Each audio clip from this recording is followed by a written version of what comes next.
Imagine a guy who in one single year directed one of the most beautiful films in Japanese cinema history, painted every single piece of art that appears in it, and was still the most popular comedian in the entire country.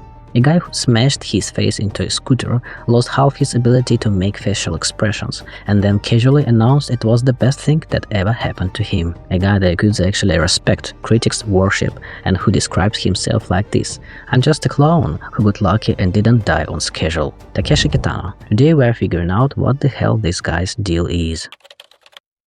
Kitano was born in 1947 in Adachi, and no, this wasn't the cute, polite Tokyo you see in travel ads. This was the working-class neighborhood polite Japanese people pretended didn't exist. Poverty, factories, and yakuza walking around like they owned the sidewalk. As a kid, he literally watched gangsters murder people in the street. Normal childhood stuff. His mom was a strict, educated woman and worked in a factory but pushed him hard to study his way out of there. His dad was a house painter who barely spoke. Apparently said something meaningful to his son exactly 3 times in his entire life. His last words? Sorry. Kitano got into major university for engineering, dropped out, not because it was hard, because it was boring. This is important. The man has a pathological allergy to boredom. He needs to be doing 5 things at once or he starts glitching. After quitting school, he worked as elevator operator in a strip club in Asakusa, started performing in the background, then moved into Manzai, Japanese stand-up comedy duos, teamed up with Kiyoshi Kaneko as the 2 Beats. Beat Takeshi and Beat Kiyoshi.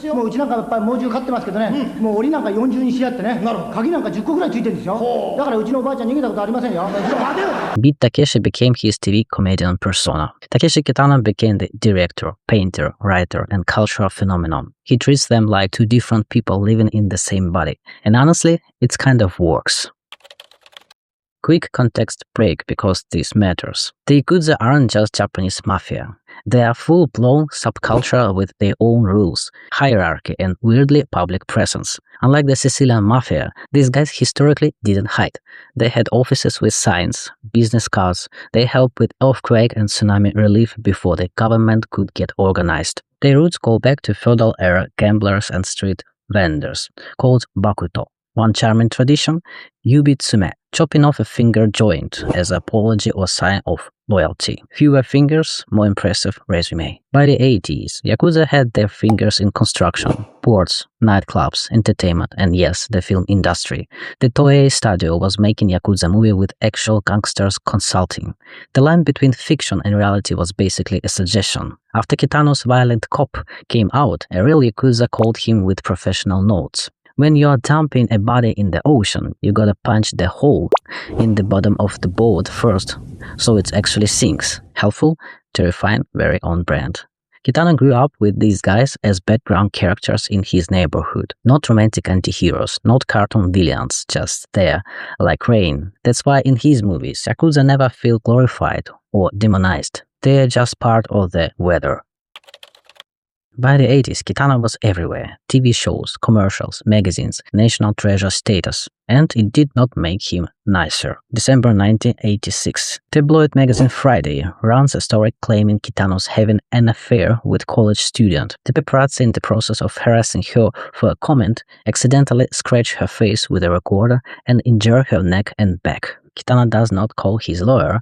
He grabs 11 guys from his crew, the legendary Takeshi Squad, storms the magazine office and turns it into a demolition zone. Furniture broken, fire extinguishers deployed, staff members reconsidering their career choices. He gets arrested, gets 6 months, suspended for 2 years. His career should have ended. Instead, his ratings went up. Japanese audiences at the time smelled something real, not a PR stunt, just a guy from the wrong side of town who got pushed and pushed back hard.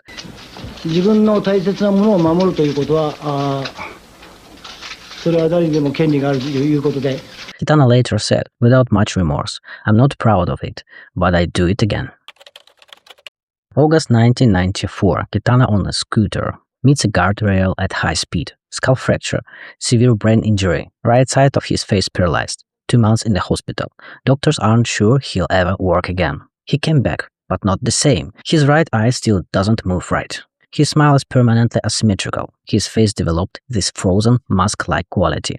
And here's the weird part. That mask became his signature cinematic style. Stillness instead of reaction.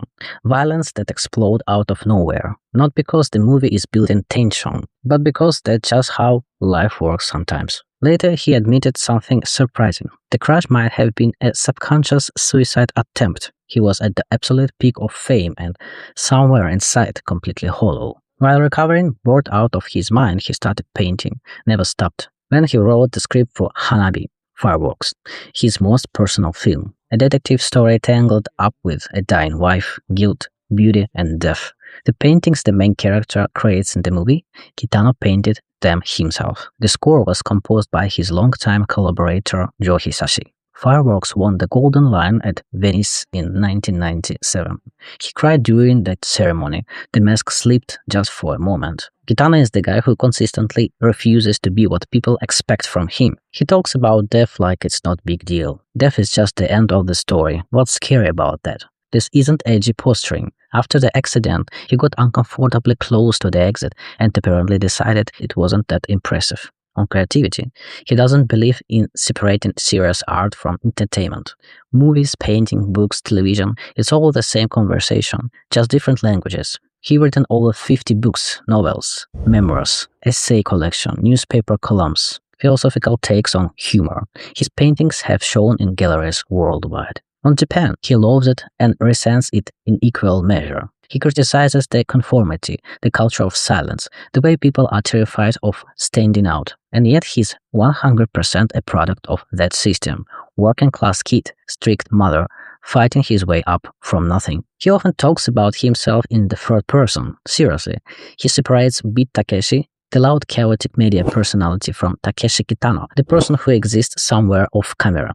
It's not a split personality thing, it's a very Japanese form of self-preservation. A few quotes that explains a lot. If you look back at what you did 10 years ago and don't feel any shame, you haven't actually grown. I don't make films for the audience, I make them for myself. If someone likes it, fine. If not, also fine. His directorial debut was Violent Cop, 1989, most brutal police films of its era. Boiling Point, 1919, is even weirder. Yakuza, teenagers, sudden violence and humor that shows up in places it absolutely shouldn't.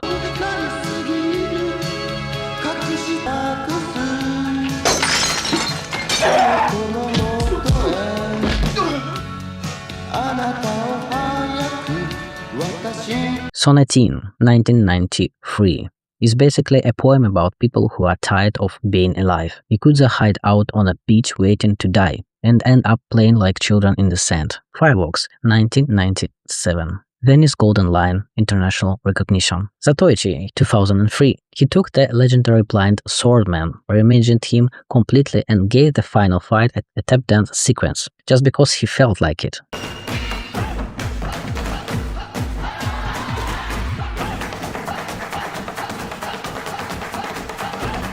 Venice Silver Lion for Best Director.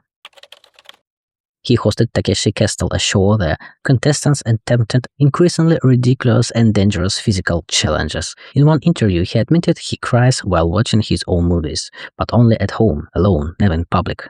When asked what he is most proud of, he once answered that I can still surprise myself. Takeshi Kitano is the guy who refuses to choose between being clown and being a poet, and it turns out that's not actually a contradiction. Sometimes the most honest thing anyone can say about death comes from the person who knows how to make you laugh. 記者会見って。これは俺だよ。未だに悔しがってるね。俺交通事故でこんな顔こんなになっちゃってさ、記者会見あったじゃん。あれ歩いて行っちゃったんだよ。いや別に。あれは絶対車椅子で行かなきゃいけなかったんだよ。どうしてですか。で終わって走って帰るんだ。残念なこと。That's all for now. Bye bye.